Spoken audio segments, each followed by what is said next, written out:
Organizational Sociology 101. Foundations of Organizational Sociology. Organizational sociology examines how organizations are shaped by social structures, norms, and relationships. It explores how culture, power, and institutional pressures influence behavior, decision-making, and change. Key concepts include bureaucracy, hierarchy, organizational culture, legitimacy, and isomorphism. These help explain why organizations often look alike, how they gain support, and how they respond to external demands. Major theoretical perspectives include institutional theory, resource dependence, organizational ecology, symbolic interactionism, and critical theory. Each offers a distinct view of how organizations operate within broader social systems. Organizational sociology is the study of how organizations are structured, how they function, and how they are influenced by and interact with the broader social world. It examines organizations not just as technical entities or economic units, but as social systems shaped by norms, power, culture, identity, and institutional environments. The field emerged from classical sociology, drawing on foundational thinkers such as Max Weber, who analyzed bureaucracy as a rational legal form of authority, and Emile Durkheim, who emphasized the role of collective norms and moral regulation in social life. Organizational sociology pays close attention to the ways in which formal structures and informal practices shape organizational behavior and how organizations, in turn, reproduce or transform social structures. Organizations as social systems, understanding organizations as complex social systems. A core concept in organizational sociology is that organizations are social systems with patterned relationships, shared meanings, and institutionalized roles. Rather than viewing organizations as machines optimized for efficiency, sociologists explore how human interaction, group dynamics, and cultural norms influence decision-making and performance.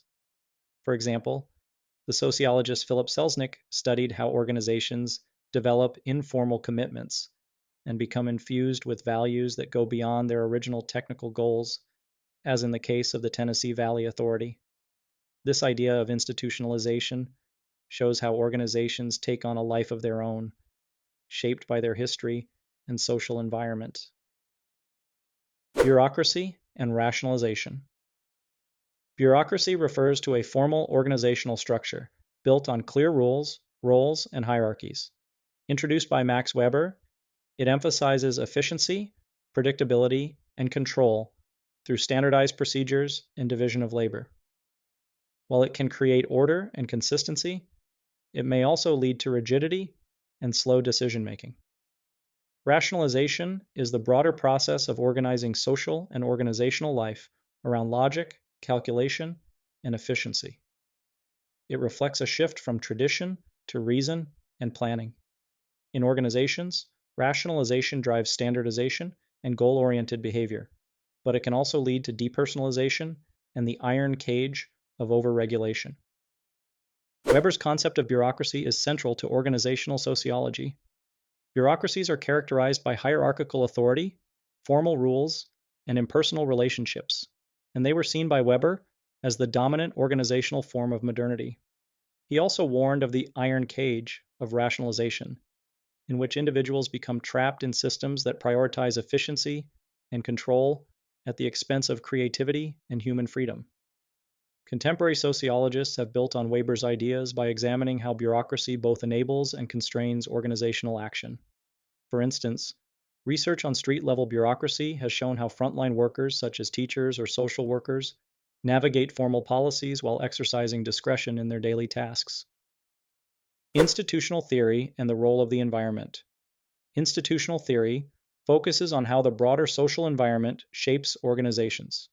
It examines how norms, values, and cultural expectations influence what organizations do, not just for efficiency, but for legitimacy. Organizations often adopt certain structures or practices because they are seen as appropriate or necessary, even if they don't improve performance. This leads to similarities across organizations, a process known as isomorphism. One of the most influential developments in organizational sociology is institutional theory, which focuses on how organizations are shaped by their external environments. Scholars such as John Meyer and Brian Rowan argue that organizations often adopt formal structures not to improve efficiency, but to gain legitimacy in the eyes of stakeholders such as governments, funders, or the public. This leads to ceremonial conformity, where organizations follow formal procedures while actual practices remain decoupled from official structures. For example, a school might implement a new testing system to meet accountability requirements, even if teachers continue using older methods in practice. This insight helps explain why organizations often look similar, even when they operate in different industries or contexts. Organizations and power. Power is a central concern in organizational sociology, not just in terms of hierarchical authority, but also as a relational and cultural phenomenon. Scholars such as Michael Crozier and Rosabeth Moss-Cantor examined how control over resources and information creates asymmetries within organizations. Others, like Michel Foucault, emphasized how power operates through norms, surveillance, and discipline, rather than only through formal commands. Organizational life often involves struggles over meaning, identity, and control. For instance, debates over dress codes, performance evaluations, or mission statements can reflect deeper conflicts over values and status within a workplace. Culture, identity, and symbolism.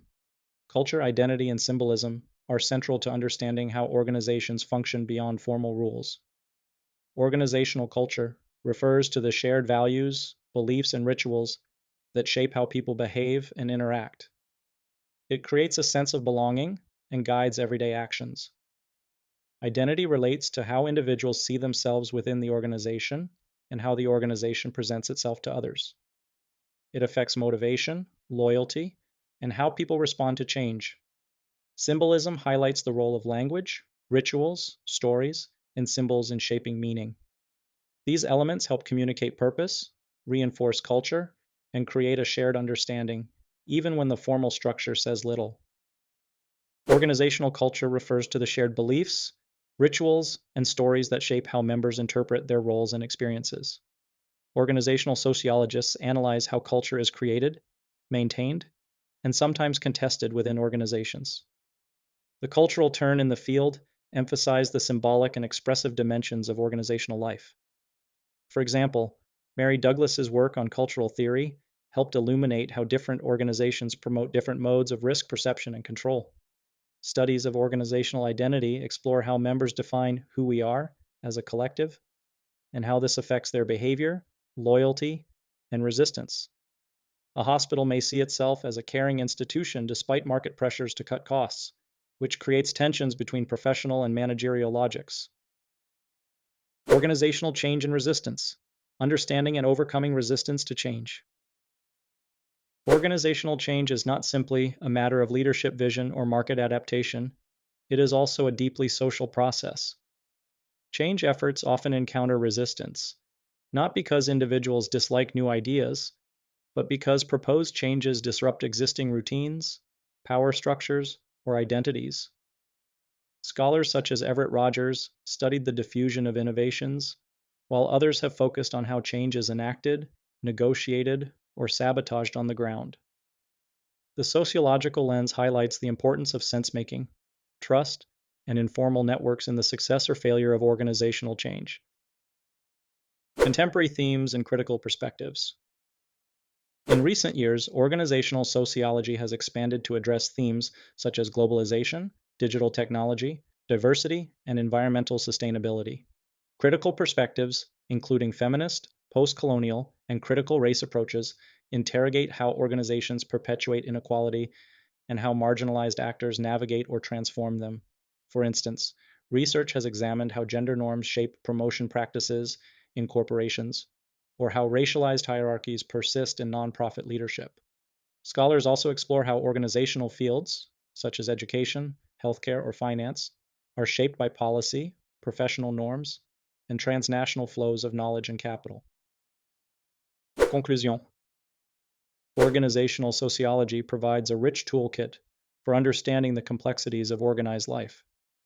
It moves beyond technical or economic explanations to consider how social norms, institutional pressures, and cultural meanings shape organizations.